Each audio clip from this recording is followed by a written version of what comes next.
pati naulila kaka nakusika te maloba esilingai motema na ngai ekonyobanga.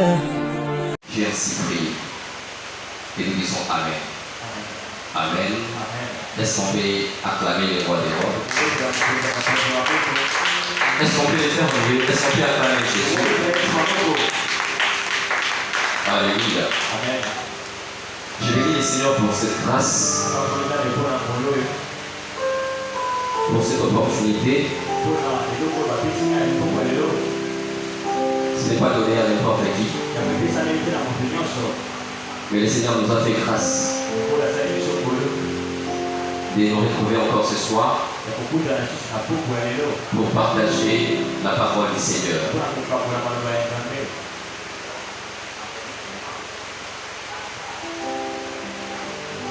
En ce soir, nous allons partager une portion de la connaissance de Dieu.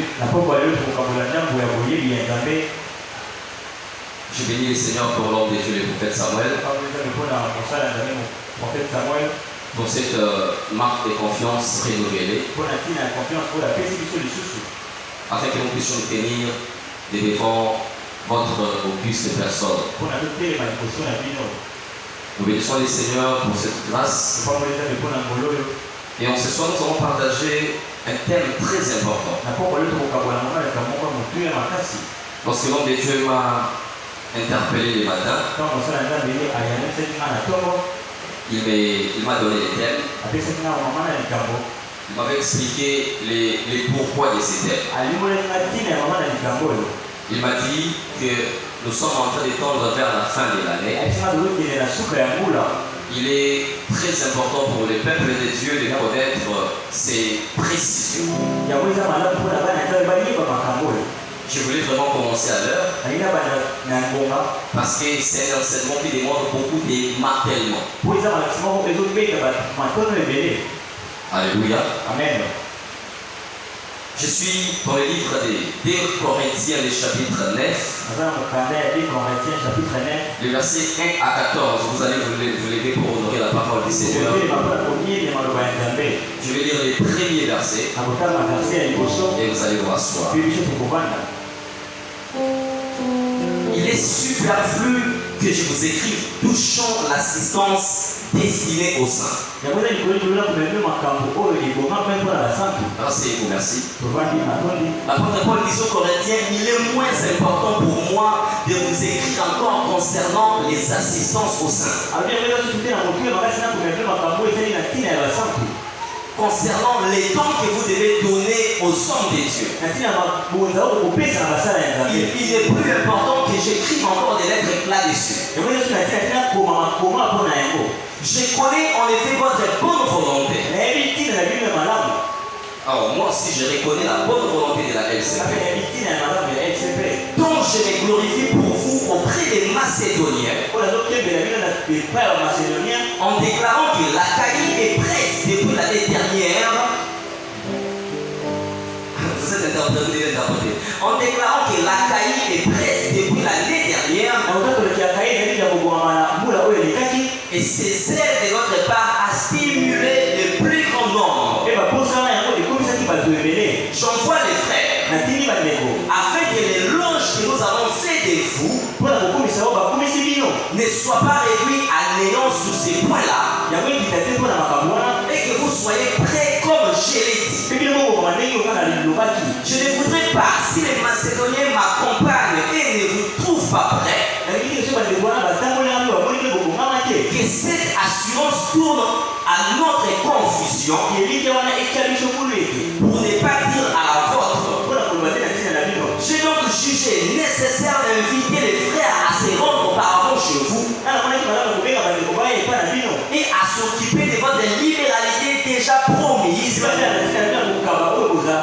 afin qu'elle soit prête de manière à être une libéralité et non un acte d'avarice. Sachez-le, celui qui sème peu moissonnera peu, et celui qui sème abondamment moissonnera abondamment. Que chacun donne comme il a cœur, sans tristesse, ni contrainte, car Dieu aime celui qui donne avec joie. Et Dieu peut vous combler de toutes sortes de grâces, afin que possédant toujours en toutes choses de quoi satisfaire à vos besoins, vous ayez encore en abondance pour toute bonne œuvre. Selon qu'il est écrit, il a fait des largesses. Il a donné aux indigents. Sa justice subsiste à jamais. C'est lui qui fournit de la sémence au semeur et du pain pour sa nourriture. Vous fournira et vous multipliera la sémence. Et il augmentera les fruits de votre justice. Vous serez de la sorte enrichis à tous égards pour toutes sortes de libéralités qui par notre moyen feront offrir à Dieu des actions de grâce. Car les secours de cette assistance non seulement pourvoient aux besoins des saints, mais il est encore une source abondante de nombreuses actions de grâce envers Dieu. En considération de ces secours dont ils font l'expérience, ils glorifient Dieu de votre assistance dans la profession de l'évangile de Christ et de la libéralité de vos dons envers eux et envers tous.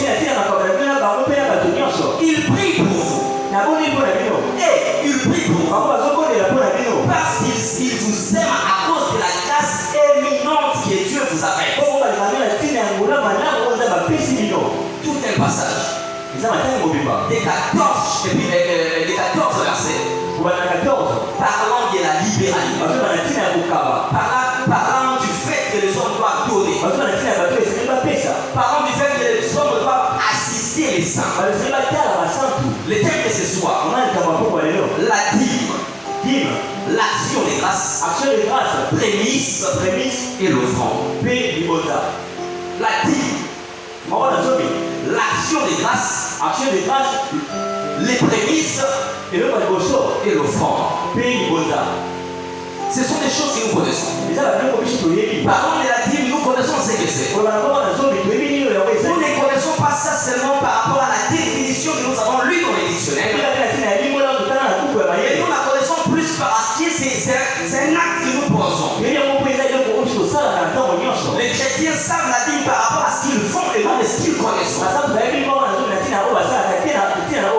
Nous connaissons la dîme, nous connaissons les actions des grâces, nous connaissons les prémices, mais nous connaissons aussi l'offrande.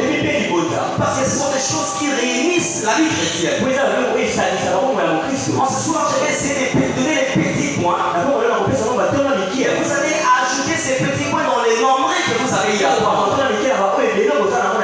Alléluia. Amen. Mes frères et sœurs, c'est quoi la dîme? Lorsque j'ai fait des recherches, les dictionnaires bibliques m'ont dit que la dîme, en fait, il y a beaucoup d'origines quant à ça. Il y a beaucoup d'origines. Mais on me dit que du latin, ça veut dire décime. Lorsque nous allons dans les latins, on me dit que la dîme provient de ce mot décime. Et le mot décime veut dire par. Ce que j'aime, c'est que la dîme n'est pas la totalité des choses. La dîme est une portion que nous retirons dans la grande partie. Mes frères et sœurs, il est une escroquerie auprès des hommes de Dieu. Il est une escroquerie. C'est une folle. Lorsqu'un homme de Dieu oblige tous les biens des enfants de Dieu, la Bible n'a pas prescrit que l'homme de Dieu doit prendre tout des hommes de Dieu. Lorsque nous parlons de la part que l'homme de Dieu doit avoir dans les choses des enfants de Dieu, nous parlons de la dîme. On appelle ça aussi les indiciels. La part. On dit que c'est la portion des grains.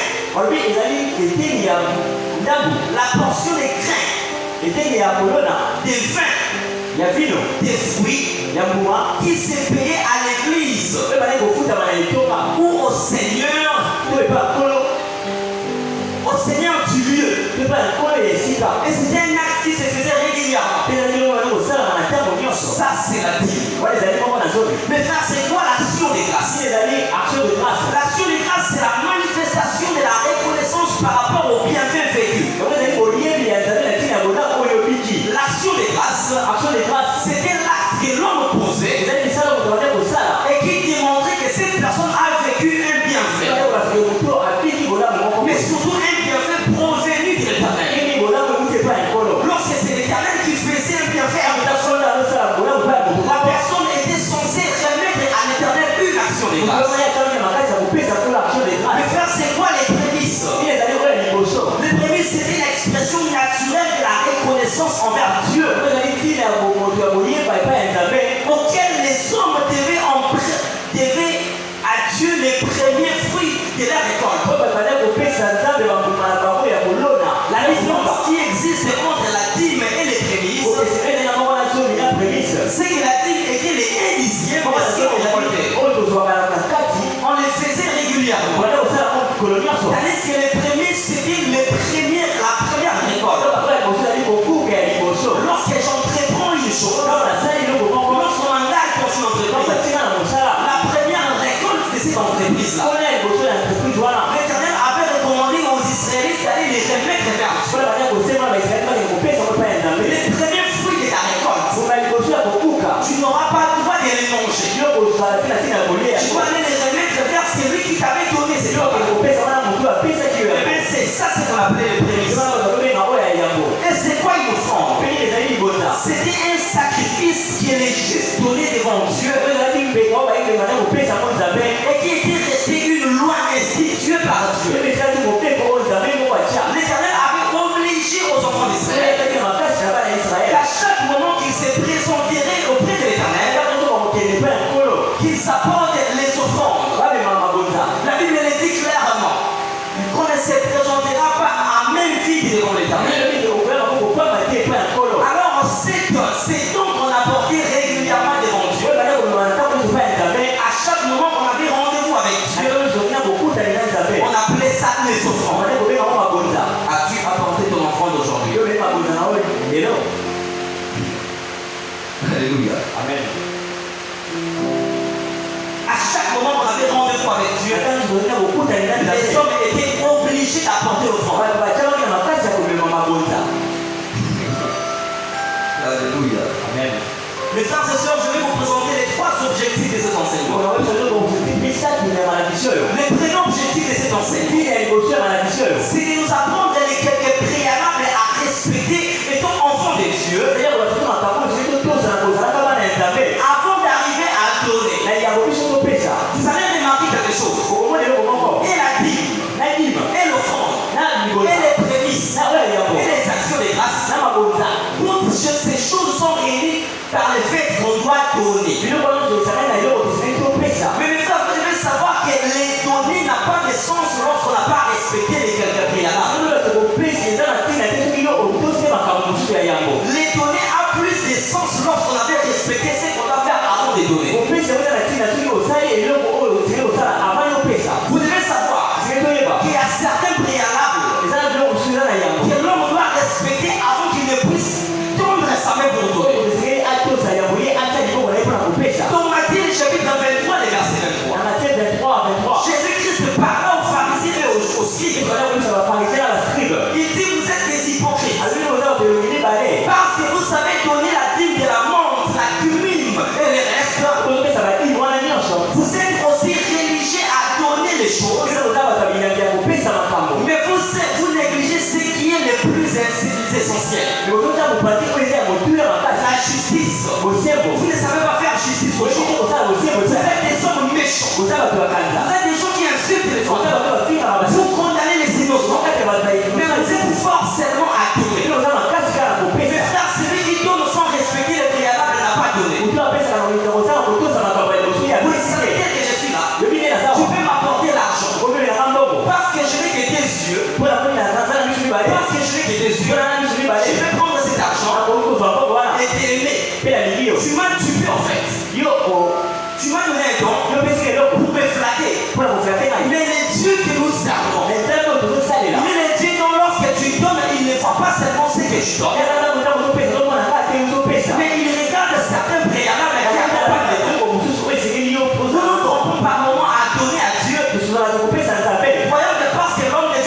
reçu ce que Dieu aussi a reçu. Oublions qu'avant de donner, il y a certains préalables que l'homme doit respecter. Est-ce que je suis en train de parler à quelqu'un? Moi, tu peux les donner. Je prendrai et je t'aimerai. Mais les dieux à qui nous donnons, il regarde certains préalables avant d'exaucer. Si tu ne respectes pas les préalables avant de donner, sache que ton don a été bouffé gratuitement.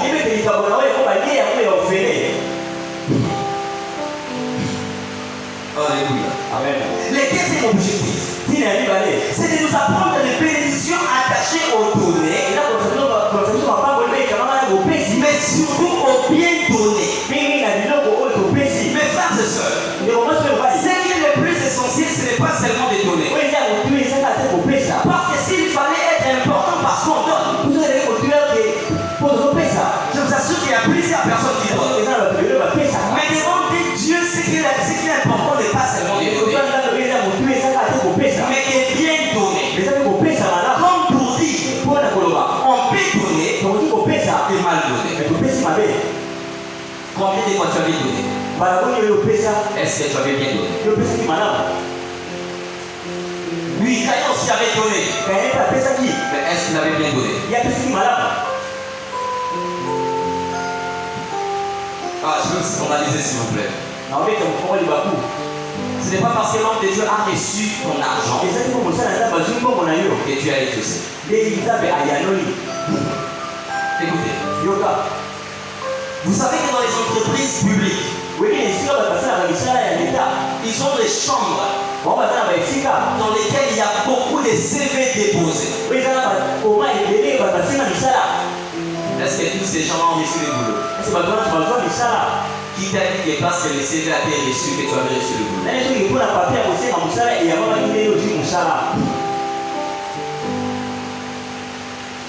Je suis enseignant s'il vous plaît. Je n'ai pas de force loin de la vérité. Le troisième objectif, c'est de nous motiver à toujours donner à Dieu. Car notre bénédiction en dépend. La bénédiction dans la vie chrétienne, ce n'est pas de prier, mes frères. Celui qui fait la bénédiction financière auprès de Dieu n'ira pas prier. Lorsque vous entrez dans la retraite pour chercher de l'argent auprès de Dieu, vous êtes mal parti. Aucun disciple dans la vie de Christ a demandé à Christ de l'argent par la prière. Aucun apôtre n'avait demandé à Dieu l'argent par la prière. Et même lorsque Jésus avait besoin de l'argent, il demandait au Père, il avait créé une institution.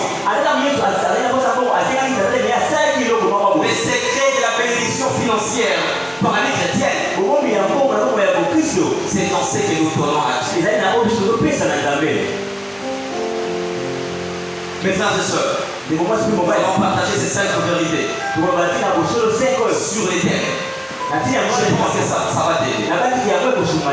La première vérité sur les thèmes, c'est que nous devons toucher toutes les 4 choses que j'ai citées dans les thèmes.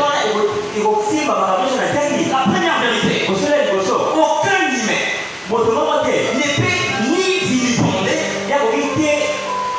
rendre vil moins important, ni négliger la notion des données. Dans le monde que nous sommes, aucun homme ne peut rendre moins important le verbe de donner. Aucun homme ne peut négliger ces domaines. Et surtout lorsque nous sommes chrétiens. Les chrétiens, ce sont en principe des personnes qui doivent maîtriser la notion du donner. Lorsqu'un chrétien commence à négliger les données, il sécrète lui-même un coup. Pourquoi nous ne devons pas négliger ces domaines? Parce que c'est une institution que Dieu avait créée, non pas en parlant. Lorsque Dieu crée l'institution des données, il ne l'a créée pas en parlant. Il l'avait créée en donnant. donner ou créer cette loi des dons, il n'avait pas parlé, il avait donné. Amen. C'était par le pragmatisme que les dons étaient entrés comme institution. Dieu n'avait pas dit que vous devez donner. La Bible dit ceci. Jésus-Christ est l'agneau de Dieu qui a été immolé quand? Dès avant la fondation du monde. Jean 3,16 est venu les clarifier. Il dit car Dieu a tant aimé le monde. Quand est-ce qu'il avait tant aimé le monde? Dès avant la fondation du monde. Qu'est-ce qu'il avait fait? Il a donné son fils. En donnant le fils, il a créé une institution par l'acte. Est-ce qu'on s'est fait comprendre? C'était en posant l'acte qu'il créait une institution. Alors aucun homme n'a la capacité de détruire cette institution.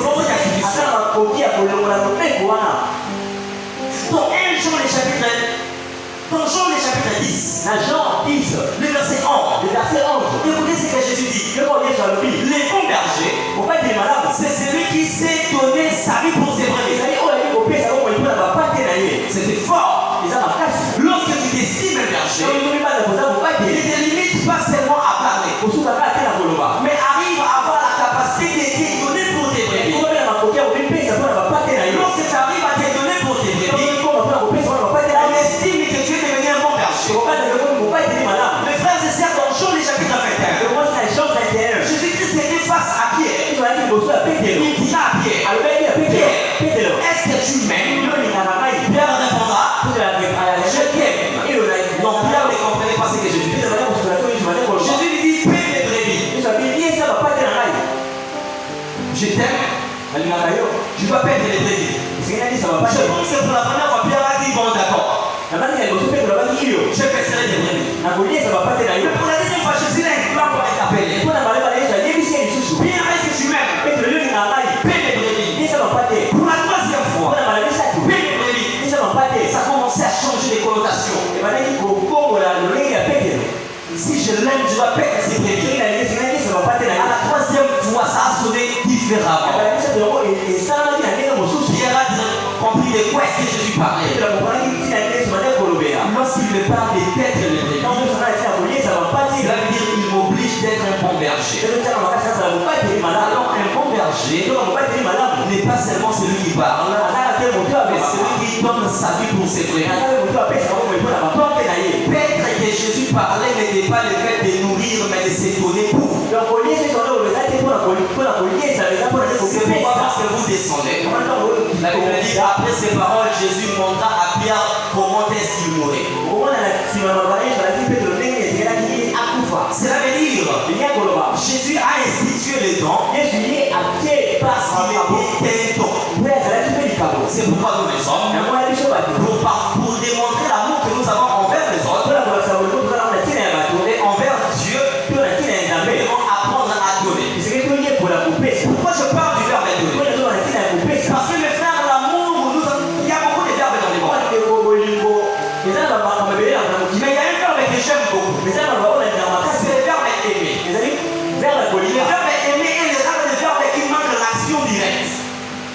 Le verbe aimer est le verbe qui manque l'action directe. Si on me dit de conjuguer le verbe sauter avec action, je sauterai. Si on me dit de conjuguer le verbe manger, je mangerai. Mais si on me disait de conjuguer le verbe aimer avec action, j'aurais difficile à les conjuguer. Mais qu'est-ce que j'aime? Le verbe aimer est le verbe qui se conjugue avec action lorsqu'il est mélangé avec d'autres verbes. Entre autres, tourner. Lorsque je donne, je prouve que j'aime. La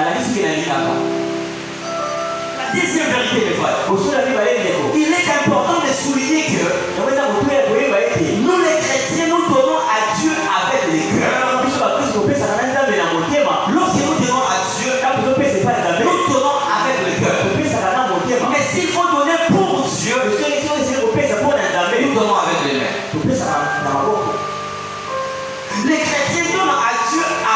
cœur, mais pour Dieu avec les mains. Il est important de savoir que les cœurs et les mains sont les éléments importants lorsqu'il faut donner à Dieu. Le verbe est donné devient complet devant Dieu lorsqu'il est mélangé les mains et les cœurs. Sans l'un l'autre n'aura pas de sens. Surtout lorsqu'il faut donner. Par rapport au contexte de ces termes. La Bible dit dans le livre d'Exode, chapitre 25, verset 1 à 2. Moïse appelle les enfants d'Israël. Tu leur diras qu'ils doivent m'apporter l'offrande. Ils doivent m'apporter les offrandes avec les mains. Mais tu recevras d'eux de ceux qui vont l'apporter avec un bon cœur. Donc ce qui arrivera auprès de moi, c'est l'intention. Mais ce qui atterrira dans vos mains, c'est l'action. Est-ce que je parle à quelqu'un? Toi, Moïse, tu prendras de ma part ce qui proviendra de la main. Mais moi, je prendrai de ce qui proviendra de leur cœur. Mais frère, cette notion est tellement belle. Parce que dans Luc, le chapitre 21, verset 1 à 4, la Bible parle d'une histoire. C'était une femme qui était dans le temple. Elle était veuve. Elle n'avait pas de mari. Alors lorsqu'il était arrivé à l'heure de l'offrande, la Bible dit qu'il y avait plusieurs qui donnaient avec les mains, mais ne donnaient pas avec le cœur. Mais cette femme-là, dans ses mains, elle a apporté des pièces, mais son cœur a apporté tout ce qu'elle avait. Lorsqu'elle a donné, c'est lui qui juge les cœurs et les reins a vu l'intention. Il a dit que tous ceux-ci sont en train de donner de leur super. Mais cette femme a donné de tout son nécessaire. Parlons du nécessaire. Jésus parlait pas de la totalité de sa richesse. Il parlait de la totalité de sa disposition. Lorsque vous donnez bien avec les mains et que votre cœur est bien disposé, je vous assure que votre offrande a été bien reçue. Ce que je dis est très simple.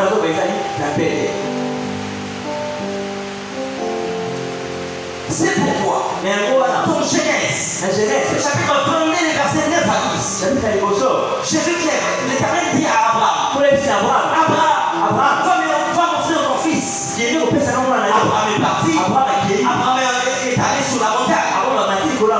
Il était arrivé à la montagne prévue. Lorsqu'il est arrivé, il a pris le fils. Il a ligoté. Il a placé sur l'autel. Il a placé sur l'autel. En le plaçant sur l'autel, Abraham le faisait avec son cœur. Il voulait vraiment donner à l'Éternel. Mais ça, écoutez ce qui s'est passé. Lorsqu'il a levé la main pour donner avec les mains, l'Éternel lui a dit, Abraham ne donne plus avec les mains, car j'ai déjà reçu avec ton cœur. Je ne donne plus avec les mains, parce que j'ai reçu avec le cœur. C'était quoi l'expression? Ne fais pas du mal à ton fils, car ton cœur, je vois qu'il craint Dieu. Mes frères et sœurs, même si tu achètes la parcelle pour la LCP, si ton cœur n'était pas disposé, je vais le dire comme l'équivalent et ça passe, il y a pas. Tu n'as rien fait. Parce que les dons auprès de Dieu, nous donnons à Dieu avec nos cœurs, pour Dieu avec les mains. Quelqu'un peut dire, donner à Dieu et pour Dieu, mais nous donnons à Dieu, n'est-ce pas? Pourquoi j'ai dit cette petite différence? C'est pour dire que ce qui arrive à Dieu, ce qui part à Dieu, c'est ce qui est spirituel. Mais quand je parle des pour, c'est l'objectif, les pourquoi, c'est-à-dire le matériel qui va servir à quelque chose. C'est ça la petite différence. La troisième vérité, mes frères, il est certes vrai que nous devons donner pour recevoir. Je ne suis pas venu parler cette vérité. C'est une vérité à ne pas contester. Donc Galates le chapitre 6 le verset 7. La Bible dit que c'est qu'un homme aura sémé, il le moissonnera. Ça veut dire quand je donne à Dieu, je vais m'attendre à ce que Dieu me donne. Quand je donne à mon frère, je dois m'attendre à ce que Dieu me donne aussi. Mais qu'est-ce que je veux dire vraiment? Il est certes vrai que nous devons donner pour recevoir. Mais lorsque vous atteignez un certain niveau de maturité spirituelle, vous n'allez plus donner seulement pour recevoir. Mais vous allez beaucoup plus donner parce que vous avez reçu. Tu ne vas pas encore donner pour recevoir. Certes, l'idée là est maintenue. Mais plus quand tu donnes, c'est parce que ça avait atterri dans tes mains. Cette dimension, c'est la dimension de ceux qui comprennent qu'ils sont devenus un canal. En bonne façon, on appelle ça les bien-être universels.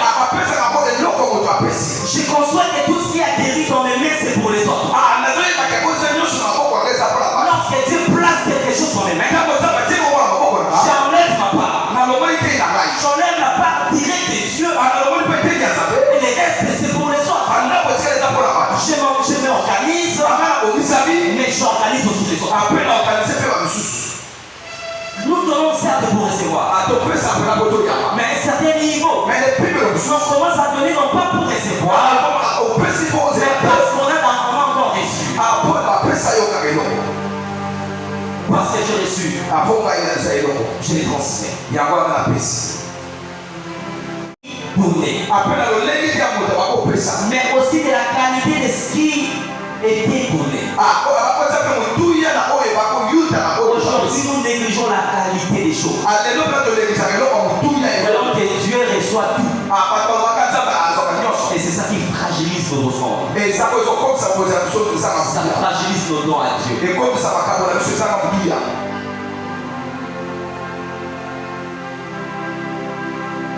Dans Malachie chapitre 1, le verset 12 à 14, l'Éternel a dit, vous me trompez avec vos dîmes et vos offrandes.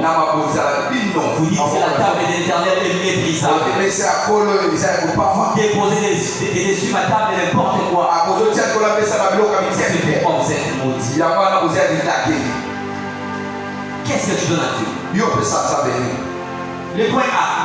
Je vais partager 4 points. Très rapidement. Je vais parler du premier point qui est la dîme. Je n'ai pas voulu faire des recherches savantes sur la dîme. Mon professeur vous dire ici que la dîme provient du hébreu grec. Je vais dire des choses simples. Parce que si on devait entrer dans des débats, dîme, les amis, dîme, ça fait comment? Là, on ne s'entendrait pas. Mais mes frères, écoutez, c'est deux principes sur la dîme. Premièrement, autant la dîme dans l'ancienne alliance était la part que le peuple a donnée pour les soins des sacrificateurs.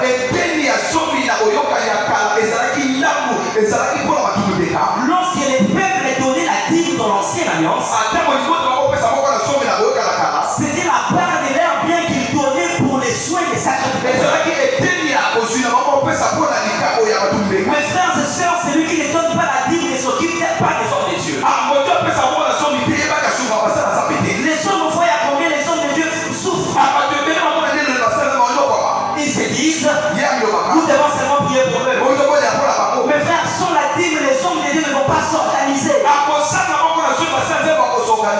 Quelqu'un va se dire, lorsqu'ils insistent ainsi pour l'argent, et lui aussi il est devenu cupide. La parole de Dieu doit être consommée dans sa totalité. Celui qui ne donne pas la dîme ne s'occupe pas du soin des hommes de Dieu. C'est la vérité qui est légale et légitime. Pourquoi je vous parle de cela? Parce que vous savez que la dîme a commencé avant même que les sacrificateurs n'arrivent. Avant même fait la dîme de tout ce qu'il avait.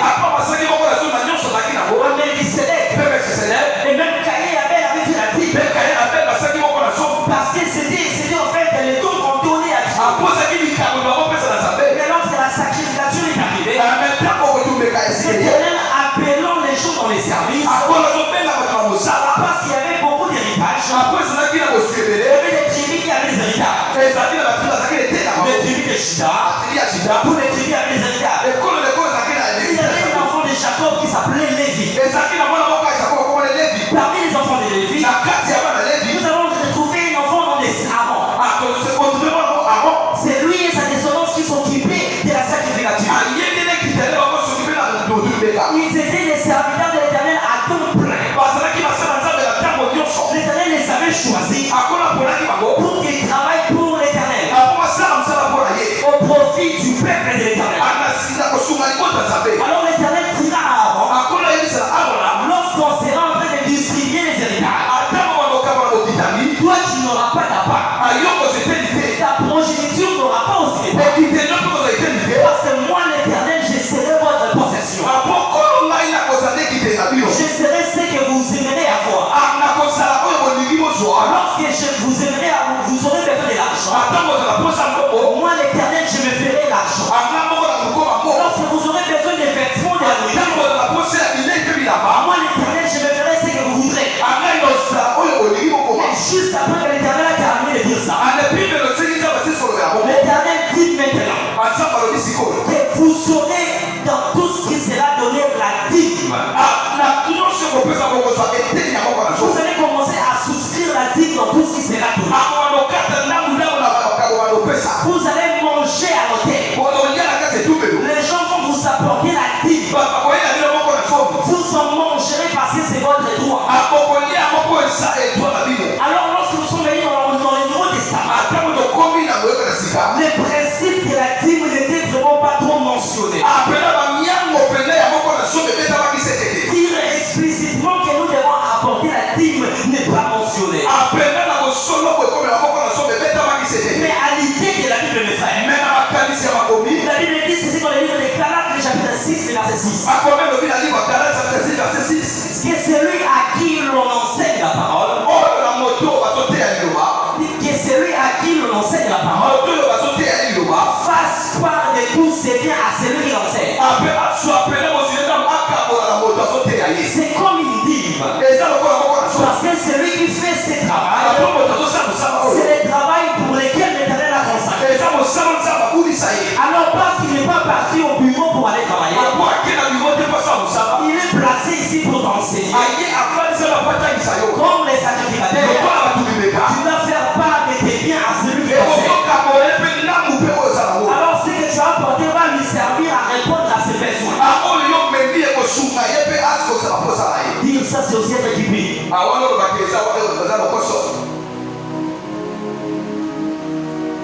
Et dans 1 Corinthiens, le chapitre 9, le verset 13, mes frères.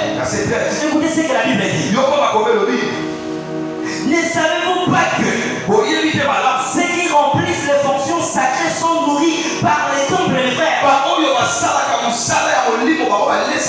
Ceux qui remplissent les fonctions sacrées, ils doivent être nourris par les temples. Alors pourquoi lorsqu'on demande la dîme, les gens traitent les hommes des dieux des pupilles? Ceux qui remplissent les fonctions sacrées, qui sont en train de remplir les fonctions sacrées, qui remplissent les fonctions sacrées, non seulement simples, qui sont en train d'enseigner maintenant. Que celui qui enseigne lève la main. Parce que d'autres enseignent. Voilà. Qui sont en train d'être enseignés. Maintenant, qui lève la main. Alors la Bible dit, c'est lui qu'on enseigne pour faire part de ses biens à ceux qui l'enseignent.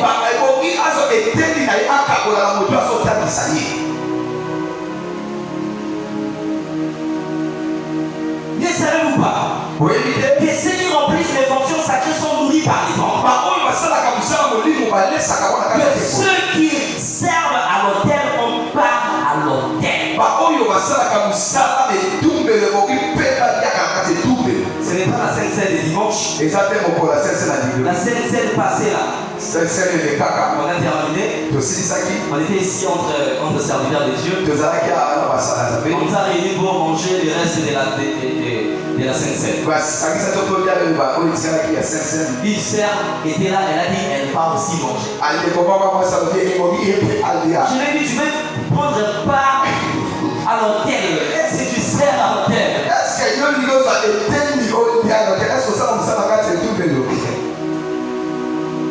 Est-ce que tu sers à l'hôtel? En tout cas, c'était juste pour blaguer. La deuxième vérité sur la dîme. La dîme, au-delà du don que le peuple a apporté, elle était un droit pour les sacrificateurs. Au point que les sacrificateurs pouvaient aussi réclamer lorsqu'ils ne les recevaient plus.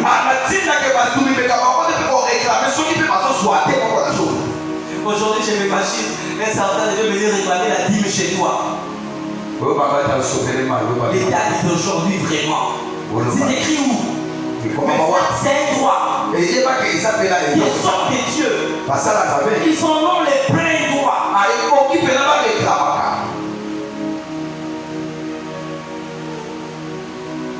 Pourquoi? Parce que l'Éternel aussi avait réclamé la dîme. L'Éternel avait remarqué la négligence. Son Malachie, chapitre 3, les versets 8. L'Éternel dit, mais vous me trompez. Par vos dîmes et vos offrandes. Vous m'apportez les enveloppes. Lorsqu'il joue à l'intérieur, c'est lui qui reçoit beaucoup d'argent. Mais donne 10 000 francs. Pourquoi vous faites ça? Il réclame la dîme. Allez lire 1 Corinthiens chapitre 9, verset 1 à 14. L'apôtre Paul réclamait sa part. Il dit si nous avons servi les choses spirituelles en vous, n'est-ce pas logique pour nous de consommer les choses temporelles? Pourquoi vous êtes fait devenir assez avant au point que vous nous refusez la part? Notre droit, ce qui nous est dû, vous nous refusez.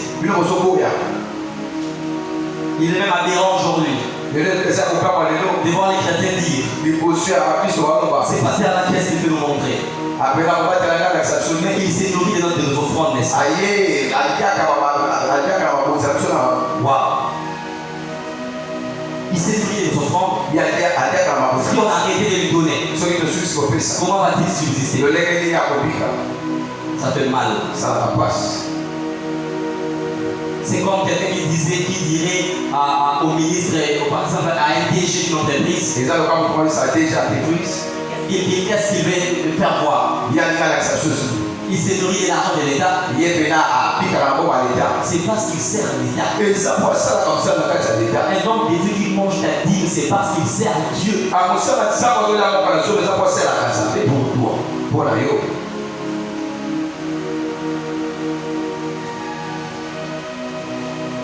Mes frères et sœurs, pourquoi nous devons donner la dîme?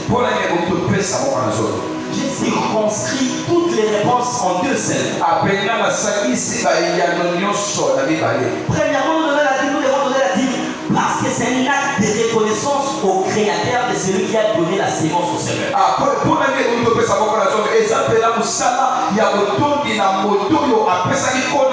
Si nous donnons la dîme, c'est parce que le Créateur nous avait donné la sémence.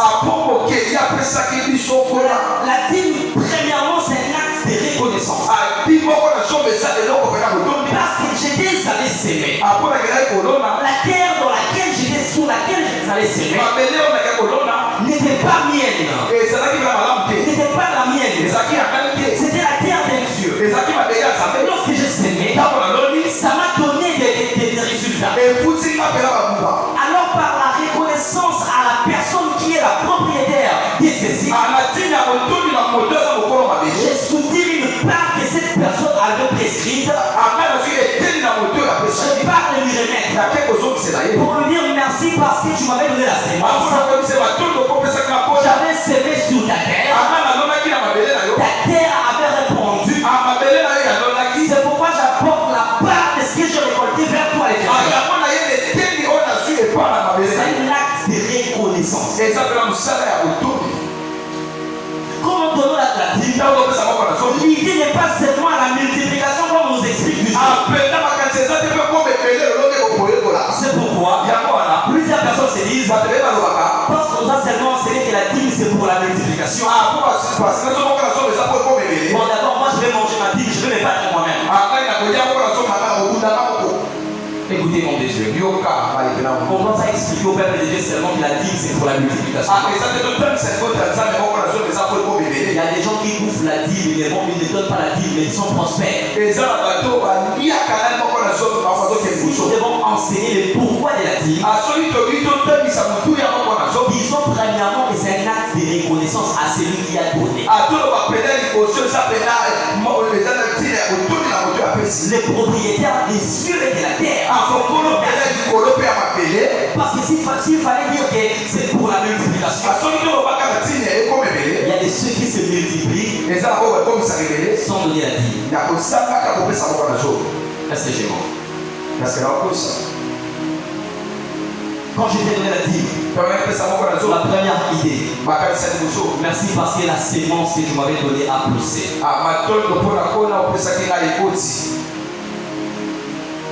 Le deuxième pourquoi? Pourquoi on devrait donner la dîme?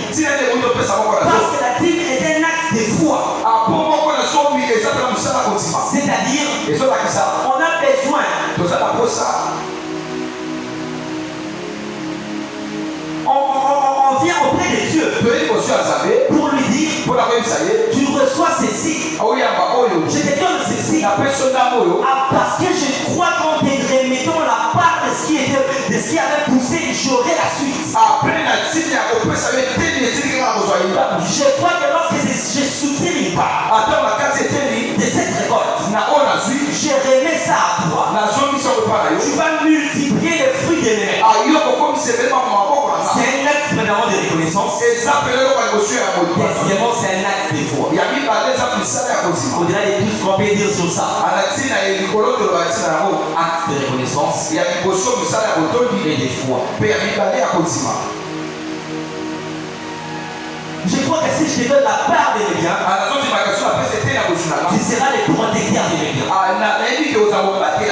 Tu seras le multiplicateur de mes biens. Est-ce que je parle à quelqu'un? Deux, l'action des grâces. Principe sur l'action des grâces. Elle est avant tout l'expression verbale d'une personne qui a vécu un bienfait. Avant que je vous parle des actions de grâce comme étant les choses qu'on a données, sachant que l'idée première des actions de grâce, c'est que c'est une expression verbale d'un homme.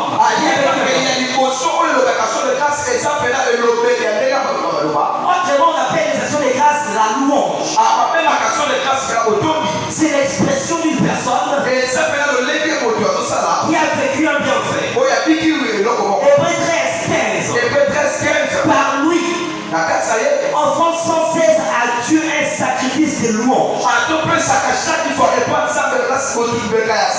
C'est-à-dire les fruits des lèvres qui confessent son nom. On nous avait dit que nous louons Dieu parce qu'il l'a fait. La louange, c'est un acte attaché au bienfait. Les actions de grâce, ce sont les expressions de la personne qui a vécu un bienfait et qui témoigne des bienfaits de l'Éternel. Qui montre aux hommes que c'est l'Éternel qui a fait. 1 Corinthiens 14:16. Autrement, si tu rends grâce par l'esprit, comment celui qui est dans les rangs de l'homme du peuple répondra-t-il Amen à ton action de grâce, puisqu'il ne sait pas ce que tu dis?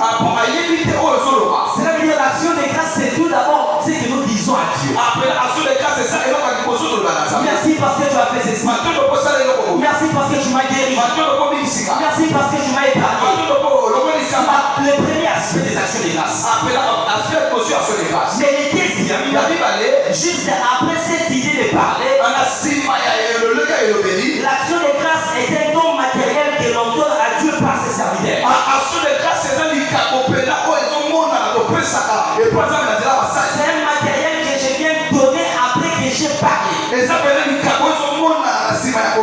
L'éternel, tu m'as béni. Tu as fait des bienfaits. Merci pour cela. Alors voilà mon action de grâce. Je vais continuer les Hébreux. Chapitre 13. Verset 15. Par lui, offrons sans cesse à Dieu un sacrifice de louange. C'est-à-dire le fruit des lèvres qui professent son nom. 16. Et n'oubliez pas la bienfaisance. La bienfaisance et la libéralité. C'est quelque chose attaché directement au fait que tu avais confessé. Car c'est à de tels sacrifices que Dieu prend plaisir. Lorsque je loue l'Éternel avec mes mots et je lui fais un acte de libéralité, devant l'Éternel, c'est un sacrifice qu'il a pris plaisir. J'ai accompli la loi dans sa totalité. C'est pourquoi dans Matthieu chapitre 4, verset 1 à 4. 8 1 à 4. Lorsque Jésus a guéri les lépreux, les lépreux est rentré vers Jésus. Il a commencé à rendre gloire à Dieu. Jésus l'appela. Il était limite pas seulement mes pas. Accorde au sacrificateur ce qui est écrit dans la loi. Par syllogisme, on dira que la loi avait dit après qu'on a reçu une guérison, on doit donner une action.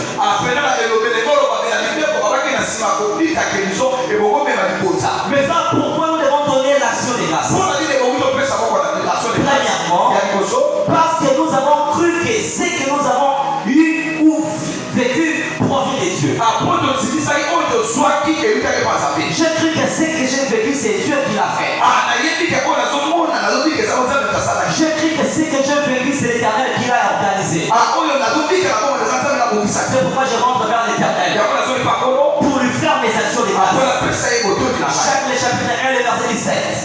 Jacques 1, 17. Toute grâce excellente et tout don parfait émane d'en haut du Père des Lumières. Alors si tu reconnais que c'est le Père des Lumières qui te l'a donné,